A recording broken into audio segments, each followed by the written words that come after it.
नमस्कार, welcome to my YouTube channel Lipsa corner. कैसे हैं आप सभी। तो आज मैं सिलाइयों के साथ और एक कलर के साथ ये जो नीचे बॉर्डर बनाया है इसको बता रही हूँ कि कैसे इसको बनाया जाता है। तो इसको बनाने के लिए जो मैंने फंदे हैं वो 4+1 के मल्टीपल में डाले हैं। तो आइए शुरू करते हैं इसको बनाना। तो इसको बनाने के लिए इस तरह से मैंने फंदे डाल लिए हैं और फंदे डालने के बाद जो है इसकी फर्स्ट रो स्टार्ट कर रही हूँ। ये रॉन्ग साइड की रो से स्टार्ट होता है। तो पहला फंदा मैंने अपनी तरफ बुनाई किया है, दूसरा फंदा जो है वो धागा दूसरी तरफ करके सीधी साइड से बुनाई किया है, फिर अगला फंदा धागा अपनी तरफ करके उल्टी साइड से बुनाई किया है और इसी तरह से मैंने इस पूरी की पूरी रो को कंप्लीट कर लिया है। इसमें बस हमने यही करना है कि एक फंदा जो है वो सीधा लेना है और एक फंदा जो है वो हमने उल्टा लेना है।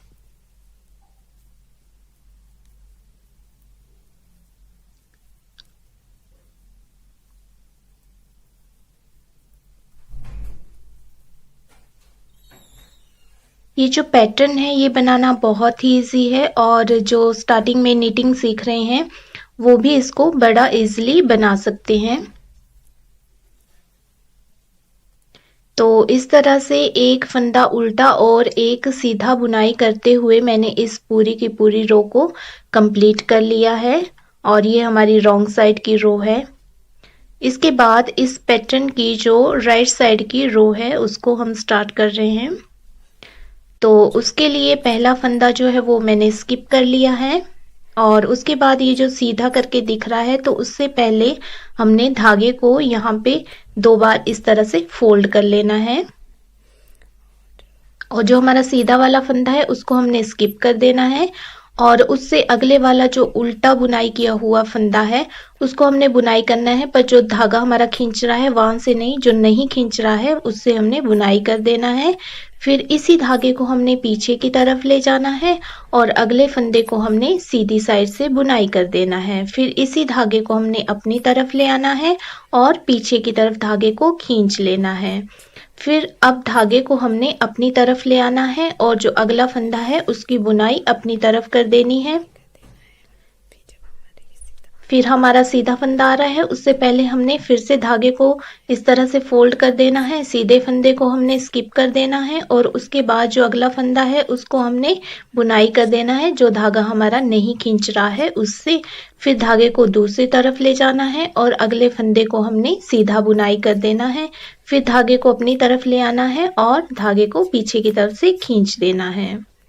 फिर धागे को अपनी तरफ ले आकर के हमने फंदे की बुनाई कर देनी है अपनी साइड को और फिर हमारा आगे सीधा फंदा है तो वहां हमने फिर से धागे को डबल कर देना है, सीधे फंदे को स्किप कर देना है, उससे अगले वाले फंदे की हमने बुनाई कर लेनी है, धागा दूसरी तरफ ले जाना है और उससे अगले वाले फंदे की सीधी बुनाई करके धागा अपनी तरफ ला करके धागे को पीछे की तरफ से खींच देना है। फिर से अगला फंदा जो है हमने उल्टा बुनाई कर लेना है, फिर से धागे को हमने डबल कर लेना है और वही प्रोसीजर दोहराते हुए हमने इस पूरी की पूरी लाइन को कंप्लीट कर देना है। और इस तरह से हमारे पास लास्ट में एक फंदा बच जाएगा, उसको हमने सीधा बुनाई कर लेना है। इससे अगले वाली रो जो है हमारी रॉन्ग साइड की रो है, तो इसमें हमने पहला फंदा स्किप करके अगला फंदा अपनी तरफ बुनाई कर लेना है, उससे अगले वाला फंदा हमने सीधी तरफ को बुनाई कर लेना है, उससे अगले वाला फंदा फिर से हमने अपनी तरफ को बुनाई कर लेना है, उससे अगले वाला फंदा जो है हमने सीधी साइड को बुनाई कर लेना है। ये सीधा ही चला हुआ है ये और ये हर बार में सीधा ही चलता रहेगा। तो इसी तरह से हमने इस रो को भी कंप्लीट कर लेना है। एक सीधा बनाना है, एक उल्टा बनाना है। तो नहीं होगी, पता नहीं आप भी जा रहे हो। अभी तो नहीं हो रहे हैं, अभी खाना खाया। ये तो 80 रुपए किसकी नहीं लेके जाना। पेन लेने हैं मैंने ब्लू, सिक्के यूज करूँ आज तो। इस रो को कंप्लीट करने के बाद जो हमारी नेक्स्ट वाली रो है वो बिल्कुल जैसे हमने फर्स्ट रो बनाई है वैसे ही बनेगी, लेकिन थोड़ा सा जो डिजाइन डालने की जगह है वो चेंज होगी। ये जो हमारा सीधा फंदा दिख रहा है उससे जो पीछे वाले फंदे हैं वो हमने सीधा और उल्टे बुनाई कर लेने हैं और यहाँ जो सीधा फंदा दिख रहा है इसके बीच में हमने धागे को डबल फोल्ड करना है। तो आइए शुरू करते हैं। पहला फंदा मैंने स्किप कर लिया है, ये सीधा चल रहा है हमारा, तो इसको सीधी साइड से बुनाई कर लिया है। अगले फंदे को हमने उल्टा बुनाई कर लिया है और यहाँ पे फिर से हमारा सीधा फंदा आया है, तो यहाँ पे हमने धागे को डबल कर लिया है और सीधे वाले फंदे को स्किप कर लिया है। उससे अगले वाले फंदे को हमने उल्टा बुनाई कर लिया है, उस धागे से जो हमारा खींच नहीं रहा है, धागे को दूसरी तरफ ले गए हैं और फिर अगले फंदे को सीधा बुनाई करते हुए धागा अपनी तरफ ला करके धागे को पीछे से खींच लिया है। अगला फंदा जो है वो उल्टा बुनाई होगा, फिर धागा डबल किया जाएगा और उसके बाद सीधा फंदा जो है वो स्किप होगा और उल्टा साइड से जो अगला फंदा है वो बुनाई होगा। फिर धागा दूसरी तरफ ले जा करके हम सीधे फंदा बुनाई कर लेंगे और धागे को अपनी तरफ करके खींच लेंगे और यही प्रोसीजर दोहराते हुए जो हमने फर्स्ट रो में दोहराया था, इस पूरी की पूरी रो को कंप्लीट कर लेंगे।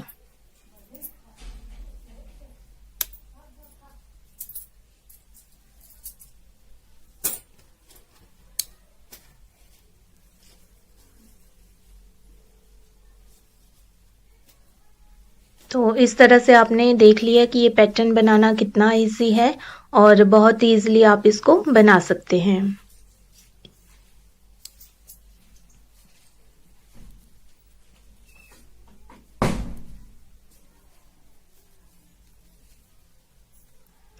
इसके बाद जो इसकी नेक्स्ट वाली रो है वो हमारी रॉन्ग साइड की रो है और बिल्कुल वैसे ही बनाई जाएगी। एक फंदा जो है वो उल्टा, एक सीधा, एक उल्टा और अगले वाला सीधा, और इसी तरह से हमने इस पूरी की पूरी रो को कंप्लीट करना है। हमारी जितनी भी इस पैटर्न में रॉन्ग साइड की रो होंगी वो बिल्कुल ऐसे ही बनाई जाएंगी कि एक फंदा जो है वो उल्टा बनेगा और एक फंदा जो है वो सीधा बनेगा। पर इसमें हमने ध्यान रखना है कि जो हमारा सीधा सीधा चला हुआ है वो हमने सीधा ही रखना है और जो उल्टा हमें दिख रहा है उभरा हुआ उसको हमने उल्टा बनाना है। उल्टा मतलब जो हम अपनी तरह बनाएंगे और सीधा मतलब जो हम अपने से ऑपोजिट साइड में बनाएंगे।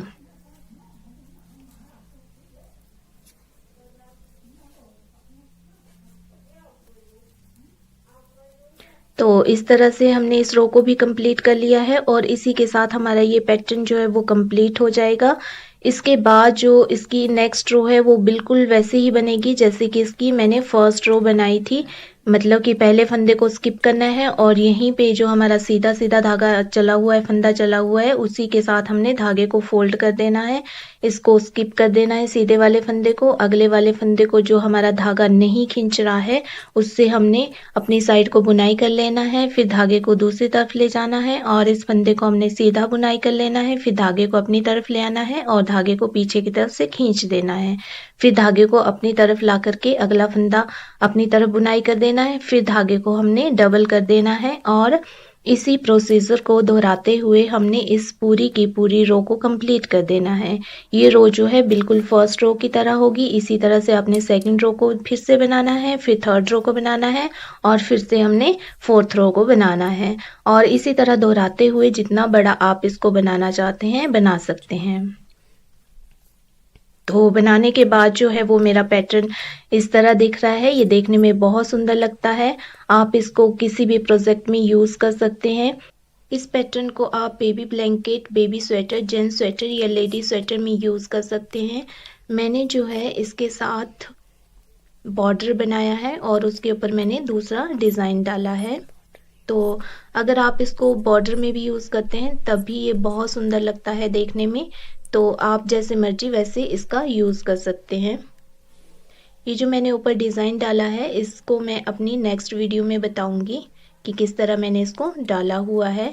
तो मेरी इसी तरह की वीडियोस देखने के लिए अगर आपने मेरे चैनल को सब्सक्राइब नहीं किया है तो सब्सक्राइब कर दीजिए, वीडियो को लाइक और शेयर कर दीजिए और मेरी वीडियो सबसे पहले देखने के लिए नोटिफिकेशन बटन पर भी क्लिक कर दीजिए और वीडियो में बने रहने के लिए आपका बहुत बहुत धन्यवाद।